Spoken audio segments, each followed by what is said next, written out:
আসসালামু আলাইকুম, welcome back to my channel. তৈরি করে দেখাবো নরম তুলতুলে রুটি ও 3 ধরনের সংরক্ষণ পদ্ধতি। চুলায় একটি পাতিলে আমি দিয়ে দিয়েছি 1 কাপের মতো পানি এবং দিয়ে দিলাম পরিমাণ মতো লবণ। একটি খুন্তি দিয়ে নেড়ে দিচ্ছি। পানিটাকে আমি খুব বলক উঠাবো না। লক্ষ্য করুন, দেখতে পাচ্ছেন চারিপাশে যখন দেখবেন এরকম হয়ে গেছে, পানিটা গরম হয়ে গেছে, তখন চুলার জালটা লো করে আমি দিয়ে দিচ্ছি 1.5 কাপের মতো আটা। আমি খুন্তির পিছন পাশটা ব্যবহার করেছি, তাতে সুবিধা হয়। আটাটা তৈরি হয়ে গেছে, আমি এখন রুটি বানানোর জন্য প্রস্তুত করে নিব। একটু পানি দিচ্ছি, প্রচণ্ড গরম, আপনারা গরম অবস্থায় এই কাজটা করতে যাবেন না।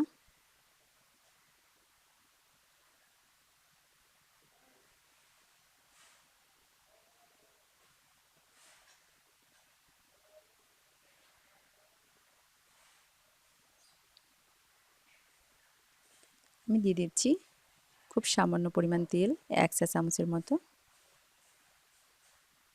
দিয়ে খুব ভালো করে মেখে নিব।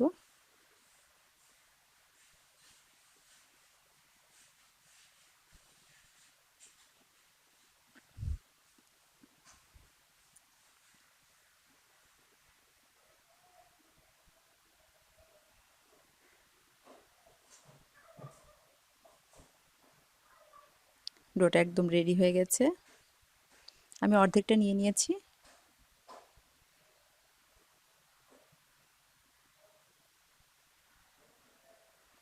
ছোট ছোট করে লেচি কেটে নিচ্ছি।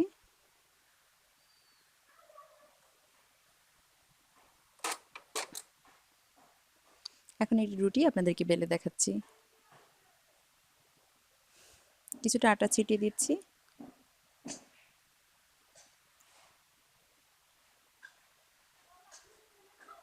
রুটির মাঝখানে প্রেসার দেওয়া যাবে না, বেলুনের 2 পাশে প্রেসার দিয়ে রুটিটাকে বেলতে হবে, তাহলে এমনি এমনি গোল শেপ হয়ে যাবে।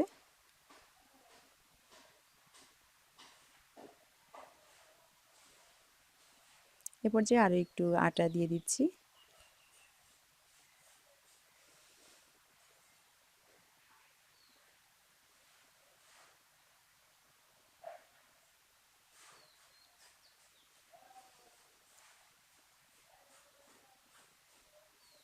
আমার একটি রুটি বানানো হয়ে গেছে প্রায়।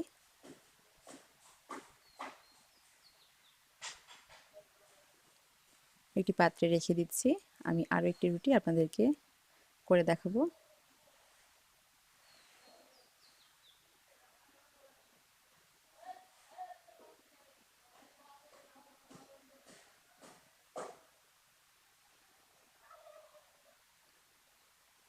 আমি আরও একটি রুটি বানিয়ে নিয়েছি।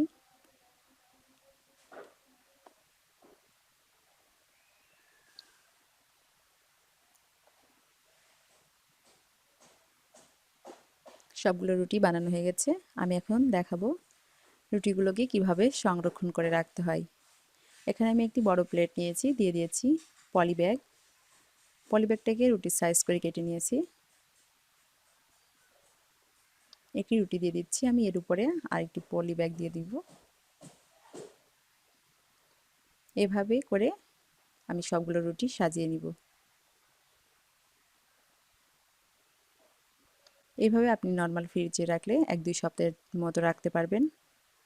ডিপ ফ্রিজে আপনি 1-2 মাসের মতো সংরক্ষণ করে রাখতে পারবেন।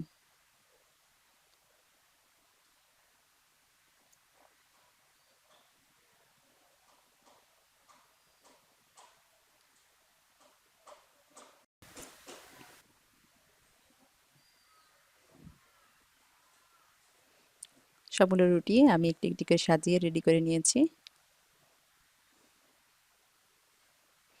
এখন একটি পলি ব্যাগে করে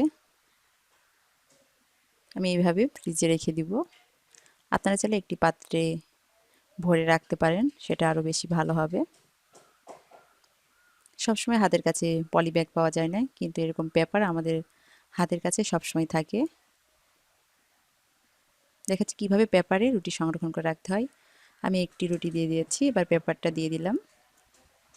আরও একটি রুটি দিয়ে দিচ্ছি। এভাবে একটি একটি করে পেপার দিয়ে এবং একটি করে রুটি দিয়ে রেখে দিতে হবে। নরমাল ফ্রিজে এটি আপনি 7 দিনের মতো রাখতে পারেন। এভাবে বড় প্লেটের উপরে করে আপনাকে ফ্রিজে রেখে দিতে হবে। আমি দেখিয়ে দিচ্ছি কিভাবে রেখেছি।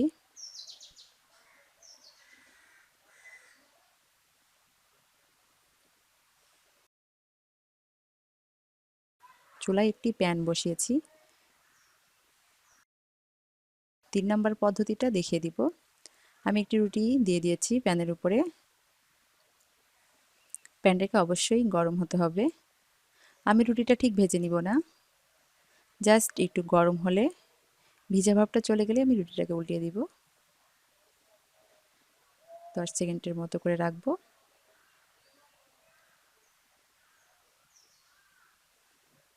হয়ে গেছে, আমি উঠিয়ে নিচ্ছি। আমি আরও একটি রুটি দিয়ে দিচ্ছি। রুটির এই পাশটা হয়ে গেলে আমি উল্টিয়ে দিব। এভাবে সবগুলো রুটি ভেজে নিয়েছি। আপনারা যদি পলিব্যাগ কিংবা পেপার ঝামেলা মনে করেন তাহলে এই পদ্ধতিতে রুটি সংরক্ষণ করে রাখতে পারেন। এখন সবগুলো রুটি একটি একটি করে সাজিয়ে নিচ্ছি।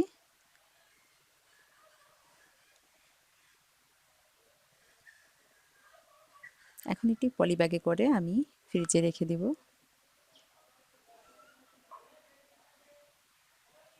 নর্মাল ফ্রিজে আপনারা এটি 1 মাস মতো সংরক্ষণ করে রাখতে পারবেন। সেক্ষেত্রে রুটি নষ্ট হওয়ার কোনো সম্ভাবনা নেই। যদি পারেন একটা বড় বক্সে করে রাখবেন তাহলে আরও বেশি ভালো হবে।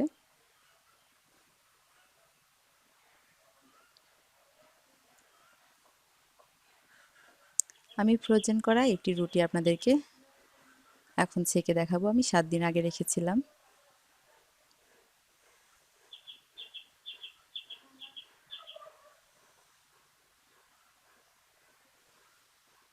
প্যানটাকে ফুল গরম করে নিয়েছি। এবার দিয়ে দিচ্ছি রুটিটা।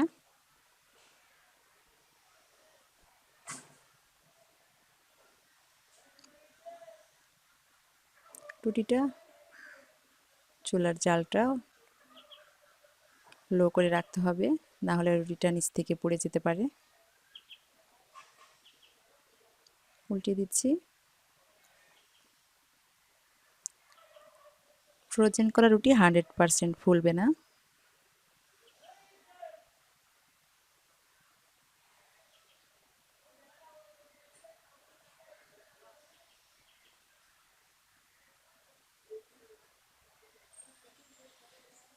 তবে যতটাই ফুলবে খেতে খারাপ হবে না। আশা করি আমার এই ভিডিওটিতে আপনারা উপকৃত হবেন।